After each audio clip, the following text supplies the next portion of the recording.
La grande interview sur CNews et Europe 1. Mon invité ce matin est le maire LR de Cannes, président de l'Association des maires de France. Bonjour et bienvenue David Lisnard. Bonjour, Merci de bienvenue. votre présence Les ce meilleurs vœux matin. à vous Également à vous de même, et à tout puisque le nous parlons public. effectivement et aux maires, aux élus de Absolument, France, justement, qui sont en première ligne, en comme particulier, toujours. oui, comme toujours, en particulier dans les plus petites communes, avec cet épisode neigeux qui persiste, qui se poursuit. Je ne vais pas vous faire commenter des Non, chutes de neige, mais quand même, voilà. il y a des routes entravées, des transports perturbés, toujours les mêmes interrogations qui reviennent dans notre pays, à chaque fois sur un éventuel défaut d'anticipation. Tout à l'heure, le ministre des Transports sur notre antenne, Philippe Tabarot, dit non, tout a été anticipé, les services de l'État sont voilà, au rendez-vous. Est-ce que c'est une polémique inutile ? Alors j'ignore s'il y a cette polémique. Moi, ce que je peux vous dire, c'est que les maires, certains déneigent 6 mois de l'année dans les communes de montagne, on ne se pose pas de questions. Il faut savoir que le déneigement est assuré dans quasiment tous les cas, non pas par les services de l'État, mais par les services locaux, communaux d'abord, notamment dans les villages, ou départementaux. Il y a des services départementaux. C'est la réalité, puisque les routes ne sont plus sous compétence de l'État, sauf quelques exceptions. Moi, objectivement, commenter la neige, je ne sais pas faire. Mais vous remarquerez que, quelle que soit l'actualité, qu'elle soit internationale ou autre, on a tendance désormais à commenter. Parce que malheureusement, le déclassement de notre pays se trouve dans tous les domaines. Et ce qui me frappe quand même, moi, vous savez, je vais essayer de vite rentrer dans ma commune, j'ai des réunions tout à l'heure. Comment font les pays scandinaves, quoi ? Comment fait le Canada ? On a l'impression que lorsqu'il neige en hiver, ça devient une telle actualité, et avec un vocable. J'écoutais des mots sur certaines antennes où on parle d'offensive de la neige, comme on parlait d'offensive d'un virus. Non, une offensive, ça renvoie à une volonté. Il y a des offensives militaires, on a un contexte géopolitique. Bon, voilà, il neige en hiver. Je veux vraiment saluer tous ceux qui affrontent cela, parce qu'il y a des difficultés, évidemment. Juste, dernier point, il y a aussi des absurdités. J'ai un cas d'un maire qui est agriculteur, comme on en a beaucoup, et il déneige avec son tracteur. Et un jour, l'État lui a dit, la préfecture, vous n'avez pas le droit, c'est une libéralité, c'est illégal. Donc vous devez faire une délibération, vous faire rembourser. Là. Et il y a eu une procédure pour 90 € parce qu'il a déneigé une voie privée sans convention.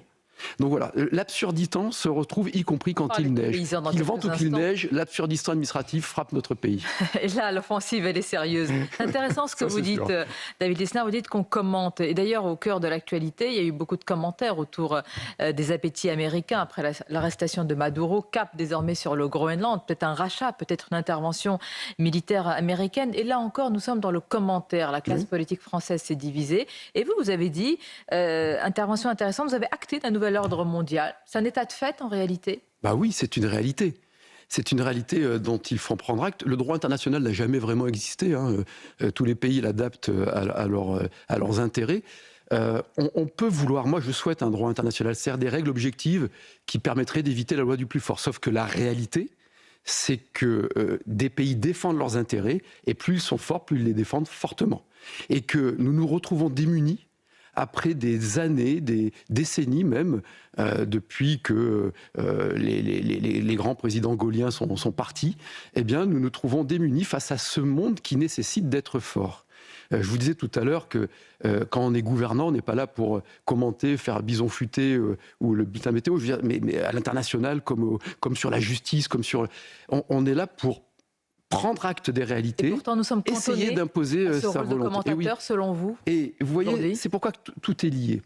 Quand on parle de la dette, c'est pas qu'un problème comptable, c'est un problème de liberté. Et de puissance aussi. Pourquoi je vous dis ça ? Parce que cette année, nous payons 6 fois plus d'intérêts de la dette que le budget de la justice. Nous payons plus d'intérêts de la dette de l'État que le budget de la défense. Ça veut dire, David Lisnard, c'est-à-dire que la puissance, la liberté, la souveraineté, ça ne se proclame pas, ça ne se décrète pas, ça se finance. Évidemment. Et ça s'organise. Un pays n'est pas endetté quand il est aussi crédible. Et les États-Unis défendent leurs intérêts. C'est intéressant, vous avez employé les mots de souveraineté et de liberté. Il y a eu, vous avez dit aussi les présidents gaulliens. Enfin, le premier d'entre eux reste le général de Gaulle. Il est très cité en ce moment sur les deux items, souveraineté et liberté. Mais chacun voit de Gaulle à sa porte et chacun voit la souveraineté d'une manière ou d'une autre. Dans cette affaire, la souveraineté, est-ce que c'est la souveraineté des nations, le Venezuela, ou est-ce que c'est la souveraineté américaine en termes de sûreté, de se défendre par rapport à un pays qui vous noie sous la drogue ? C'est une question complexe. très simplement, la souveraineté populaire dans le gaullisme, la souveraineté d'un pays, elle est assise sur la démocratie. Tous les discours du général de Gaulle l'expriment, tous. Le Venezuela, et ce n'est pas une lucidité actuelle, je l'ai écrit en 2017 et en 2024, le Venezuela n'était plus un régime souverain puisque les élections étaient truquées par Chavez et par Maduro et qu'ils opprimaient leur peuple, ce qui ne donne pas forcément un droit d'intervenir chez eux. Parallèlement, sinon on interviendrait dans beaucoup d'endroits. Parallèlement, les États-Unis, la France et autres disent que nous sommes en guerre contre la drogue. Et je ne supporte plus les hypocrisies qu'on entend partout, qui consistent à dire, bon, Maduro, c'est bien qu'il soit parti, mais les moyens utilisés n'étaient pas les bons. Que ces gens-là me disent quels moyens ils auraient utilisés en 90 pour que Nogueira ne soit plus au Panama, puisque c'était un précédent, ou aujourd'hui pour que Maduro cesse de blanchir l'argent du Hezbollah, puisqu'il y a un axe Venezuela, Iran, Hezbollah, terroristes, narcotrafic, tout ça est lié. Donc si on veut à la fois concilier le droit international, réinventer un droit international, défendre nos intérêts, et notamment nos intérêts français, contre la drogue, contre l'islamisme, contre le terrorisme, il faut que cette opération trouve un sens. Et c'est pourquoi je dis il est peut-être temps de faire une alliance internationale contre le narcotrafic. Et c'est pourquoi les positions des États-Unis, et moi je suis pour une relation forte atlantiste, mais les positions des États-Unis sur le Groenland ne sont pas acceptables parce qu'elles concernent un État souverain et démocratique qui est le Danemark. Et que si on est attaché à la relation atlantique, comme c'est mon cas, on ne peut pas comparer le Venezuela au Danemark. Bien. Alors demain, vous vous réveillez ou alors tout à l'heure. Vous aurez un communiqué du président de la République qui commentera, qui dénoncera. Et vous et pouvoir, que ferez-vous à part commenter? Mais c'est-à-dire qu'aujourd'hui, il faut un travail de réorganisation profonde de la France qui passe par de la prospérité et qui passe par la libération des forces de production. Parce que pendant qu'on discute de tout cela, nous battons le record des dépôts de bilan en France. Nous sommes, depuis la dissolution absurde de 2024, dans une situation de léthargie démocratique et de déclin économique extrêmement grave. Et c'est pourquoi, depuis l'été 2024, je pense qu'il faut réamorcer un cycle démocratique, une nouvelle élection présidentielle et des élections législatives. Bien. Donc c'est ça le levier de puissance pour pouvoir parler à ces états de puissance. On peut commenter la neige tant qu'on veut, on peut commenter le Venezuela tant qu'on veut, on peut commenter l'Iran, j'aimerais bien qu'on parle de ce qui se passe en Iran, qui est fondamental, tant qu'on veut, tant qu'on ne comprendra pas qu'il faut non pas se réarmer dans les mots, il faut commencer par cela, mais se réarmer par la puissance économique et donc remettre en cause l'État-providence qui ne fonctionne mais alors plus. au-delà des mots, par exemple, vous au pouvoir, face aujourd'hui au Mercosur qui va être signé dans quelques jours, qu'est-ce que vous faites? On vous a peu entendu, David Lisnard, sur ce sujet, parce que là, je me suis exprimé, mais je vais le confirmer. Alors, très, très clairement, parce que vous êtes aussi un adepte du libre-échange, mais quand il porte atteinte à nos intérêts, aux intérêts d'une grande partie de la paysannerie française, est-ce que vous êtes pour ou contre? Moi, je suis un pratiquant du libre-échange puisque j'ai été commerçant quasiment toute ma vie. Et dans mon commerce, on ne m'obligeait pas à vendre et je n'obligeais pas le commerçant. Et sur le Mercosur. Non, pourquoi je vous dis ça? C'est-à-dire que le commerce, le principe du commerce, a toujours contribué à la richesse des nations. En revanche, quand on a une pensée libérale, on ne peut pas accepter les distorsions de concurrence. Donc, le Mercosur, pourquoi c'est exaspérant? Parce qu'en fait, c'est un accord où l'essentiel des dispositions sont positives pour l'industrie automobile française. Oui, pardonnez-moi de vous parler d'abord d'une grande partie de nos paysans français. Aujourd'hui, il n'est pas signable, car on ne peut pas sacrifier nos éleveurs. Aujourd'hui, ni hier, ni demain. Oui, absolument. Vous semblez dire qu'avec certaines clauses, il pourrait être signable. Ce qui est dommage, c'est qu'on va soit accepter un accord global en vertu d'une doctrine européenne obsolète, l'obsolescence de la Commission européenne qui ne veut signer que des accords globaux dans lesquels la France est toujours la variable d'ajustement et au sein de la France, les éleveurs. C'est systématiquement le cas. Ça, ce n'est pas acceptable. Et ce qui est dommage, c'est que depuis des années, quelques voix, Arnaud Danjean ou d'autres, disaient attention, 90% des dispositions sont positives pour les fromagers français, certes, pour les équipementiers français, mais on ne peut pas avoir cette globalité inacceptable pour les consommateurs. Oui, parce que le président de la République a un double discours. Où hier, il s'enorgueillit d'avoir 45 milliards de plus de dépenses publiques à la PAC. Déjà, une fois de plus, on veut subventionner la douleur, mais en fait, c'est le prix du renoncement français à défendre l'élevage. Je vais m'arrêter parce qu'il est important de savoir ce que vous pensez précisément sur ce sujet, comme à l'époque, mais tout à fait, à l'époque, le CETA.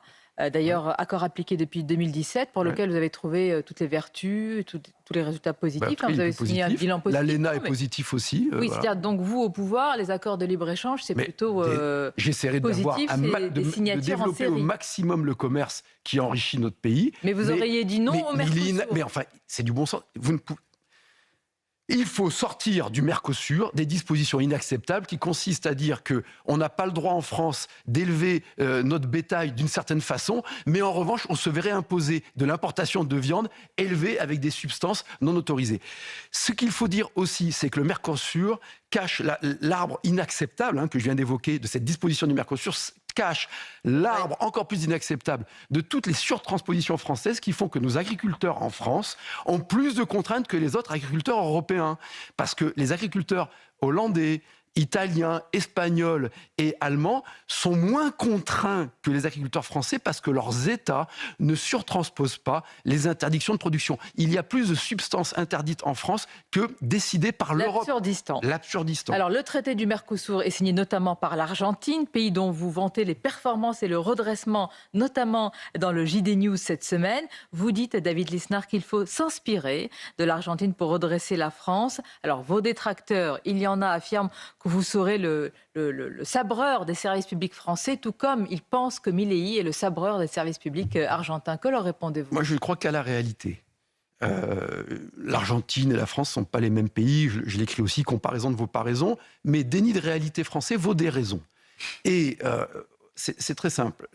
L'Argentine était la vision ultime de ce que nous sommes en train de vivre. C'est-à-dire toujours plus de dépenses publiques.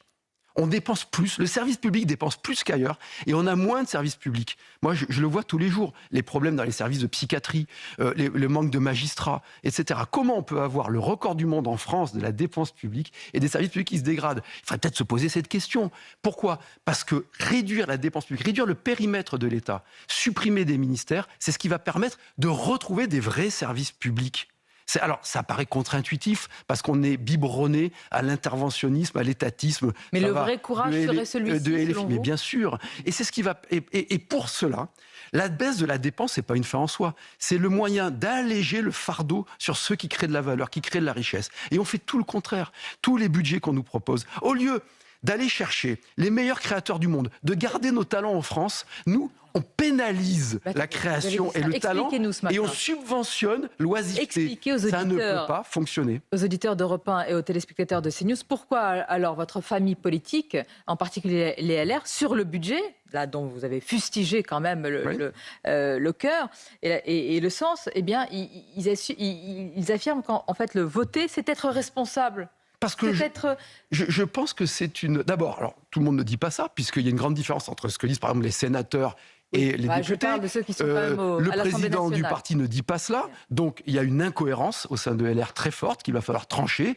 Et je fais tout pour qu'elle soit tranchée dans le sens de l'intérêt général, qui est celui de la libération du pays et de la rupture avec ce qui est repris aujourd'hui par Bruno Retailleau, le social-étatisme que je dénonce depuis longtemps. D'ailleurs, vous vous retrouvez sur l'expression. Oui, sauf que sur les moyens, c'est pas avec des réformettes qu'on va le faire.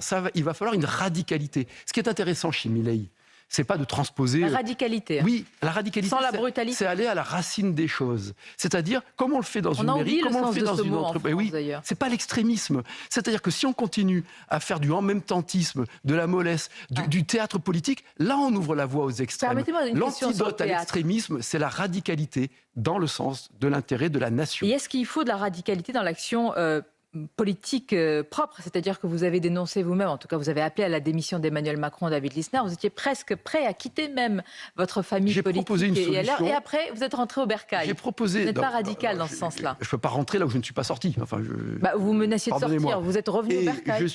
J'essaie tout simplement de faire gagner mes idées pour un projet libéral, sécuritaire et éducatif. Est-ce que vos idées se porteraient mieux à l'intérieur ou à l'extérieur de votre famille politique actuelle ? J'ai essayé de rassembler. Vous ne pouvez pas me reprocher d'essayer de faire gagner mes idées.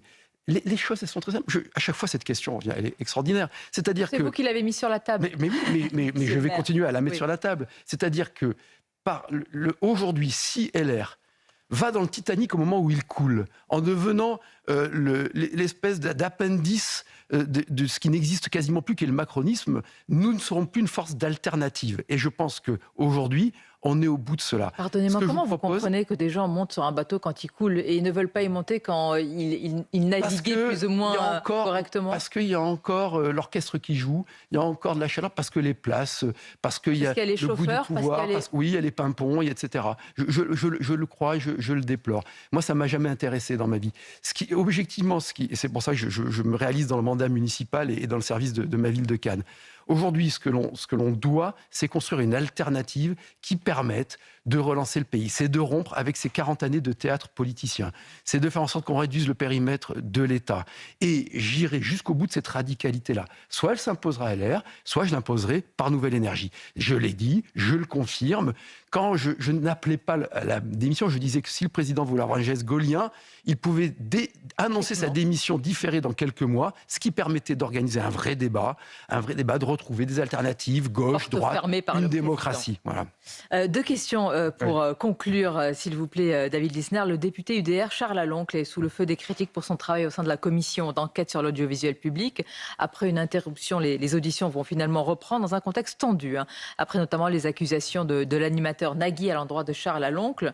Le député veut la transparence. Et vous qui êtes attaché à ces deniers publics, est-ce que vous estimez qu'il y a anguille sous roche, si je puis dire, que quelque chose est caché, ou est-ce que tout simplement, cette enquête, cette commission doit poursuivre son travail? Elle doit poursuivre ses travaux. Et elle le peut. Ça, elle peut. J'espère qu'il y a une volonté d'étouffer cette commission. Oui, je pense qu'il y a une volonté de l'étouffer. On l'a bien vu par les réactions notamment de la présidente de l'Assemblée. Mais elle le doit. Nous devons. Moi, je rends des comptes sur ce qui est dépensé dans ma commune. L'argent public doit être utilisé de façon transparente et claire. Donc, ça nous est répété. Les salaires des animateurs, les contrats de production. Oui, les contrats de production, savoir quelles sont les sociétés de production, et c'est certainement justifié ou pas. Je veux dire, c'est tout à fait logique. Et ensuite, chacun se définit par rapport à cela. Le service public, par définition, il appartient à tout le public, dont il appartient aux contribuables. Il n'appartient pas à une caste qui s'emparerait du service public et qui en vivrait. C'est aussi simple que cela. Mais je suis sûr que c'est partagé, j'espère, par beaucoup de vos consoeurs et confrères du service public. N'est-ce pas? Aujourd'hui ont lieu les obsèques de Brigitte Bardot à Saint-Tropez. Ils vont certainement le dire, d'ailleurs. Effectivement. Bardot qui a fait rayonner la France dans le monde entier, évidemment. Alors, je vais vous demander si elle aurait mérité un hommage national, même si on sait que ses proches ne le souhaitaient pas. Mais je voudrais vraiment qu'on s'arrête sur cette séquence que nos téléspectateurs vont voir. Et je le dis aux auditeurs d'Europe 1, ça s'est passé en 67. C'est l'arrivée de Bardot sur la Croisette, évidemment, à Cannes. Elle est au bras de son second mari, Günther Sachs, et bébé tentait de se frayer un chemin vers le palais des festivals, encerclé, foule survoltée, des gendarmes, la folie. Écoutez, regardez. Elle va arriver jusqu'en haut, jusque dans la salle du palais du festival. C'est une véritable révolution, l'arrivée de Brigitte Bardot au festival. À nous maintenant ici. C'est sa troisième participation au Festival de Cannes. Bébé accompagne son mari, Günther Sachs, qui présente un documentaire animalier. Essayez de passer un truc sur l'Iran quand même. Alors depuis, évidemment, vous qui êtes souvent, vous ne faites pas la montée des marches, mais en haut des marches, ça c'était un moment unique. Oui, plus aucune toujours une star, nostalgie. Cela. Non, puis c'est plus organisé de la même façon. On pourrait dire hélas ou pas, je ne sais pas, mais les impératifs de sécurité ne sont pas les mêmes. Moi, ce qui me frappe toujours, c'est Brigitte Bardot, elle incarne la liberté. Et cette liberté-là, elle est réjouissante. Elle incarne aussi la défense de la cause animale. Et en fait, c'est normal, elle était nature. On disait qu'elle n'était pas impudique, elle était nature. Elle était naturellement belle et libératrice. Et on va à Cannes, avec l'équipe municipale, on a décidé de désigner un espace, une très grande plage publique, là où il y a les projections du festival qui s'appellera plage Brigitte Bardot. Bien. Je voulais revenir sur l'Iran, pardonnez-moi. Justement, c'est une transition, la femme, les femmes, ça, évidemment voilà. les droits quand des je voyais femmes, les images, la femme, et on parlait tout à l'heure du Venezuela, et je voulais quand même dire à quel point aujourd'hui l'extrême gauche et les filles sont un danger pour la démocratie. Ils ont appelé à la libération d'un narcotrafiquant et d'un dictateur, sans le qualifier de dictateur, qui est Maduro. Mais parallèlement, ils n'avaient pas eu un mot pour Boualem Sansal. Ils n'ont pas un mot pour Christophe Glaise, toujours détenu en Algérie de façon abusive. Ils n'ont pas un mot pour Ils voient du patriarcat dans un barbecue en France, mais ils ne voient pas du patriarcat dans les femmes qui se font pendre en Iran.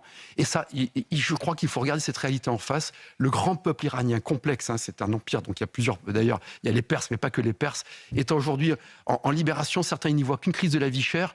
Ils ne manifestent pas contre le prix de la corde du pendu ou contre le prix du voile. Ils manifestent aussi contre le régime théocratique et islamique. Voilà. Et pensez évidemment au donc peuple vive la iranien. liberté. Vive la liberté. Merci Monsieur Lisnard, merci à vous et bonne journée.